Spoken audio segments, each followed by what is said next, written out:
We digressed here. No, not at all. Actually, that's right on point. It's really important for people to be defensive drivers and be aware of what's going on around them. You know, we talk about driving conditions up here all the time and carry your chains and that kind of stuff.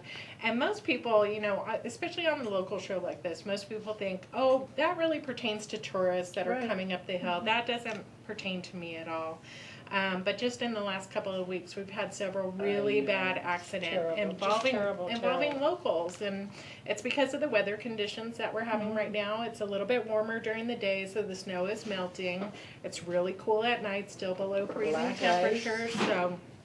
So that melted snow is freezing up, and then it's causing a lot of really major problems. So it's very important for people to just take some extra time, be really cautious.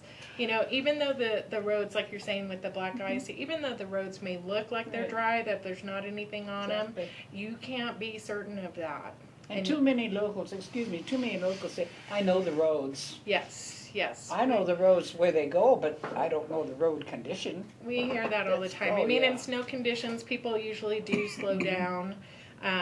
But we still do have problems with that. But when the roads appear to be dry, people are thinking, oh, it's okay to drive, you know, how I normally do, and so I'm going to go a little bit faster. And when you hit that ice, it can really be a disastrous situation.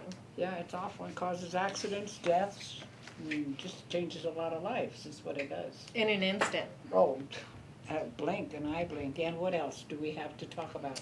Well, kind of talking about, you know, driving conditions and that kind of thing, something that your viewers might not be aware of is that after the first of the year, fines for violations have gone up tremendously, both for moving violations and non-moving violations. How much of I mean, from $10 to what, $50, that kind of? I pulled up a list of the new fines, and for example, failure to stop at a red light now is $436. What was it? That's a lot of money. I think it was like in the 200 range, like around You mean for 276. For running a red light? For running a red light, yeah. You can for turn running right a red light. A lot of places. Yes, you have to stop and look, obviously, make sure that it's clear, that kind of thing. But for running straight through a red light, good. You that hear is that, the new fine folks? for All it. you speeders, don't try to beat that red light. Not the same as failing to stop at a stop sign. There's difference, we all know, between stop sign and a signal. The red light is, you know, the signal, the traffic signal itself.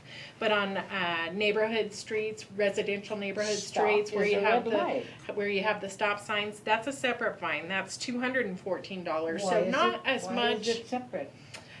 Generally, the stop signs are in neighborhoods where there's not quite as much traffic. That kind of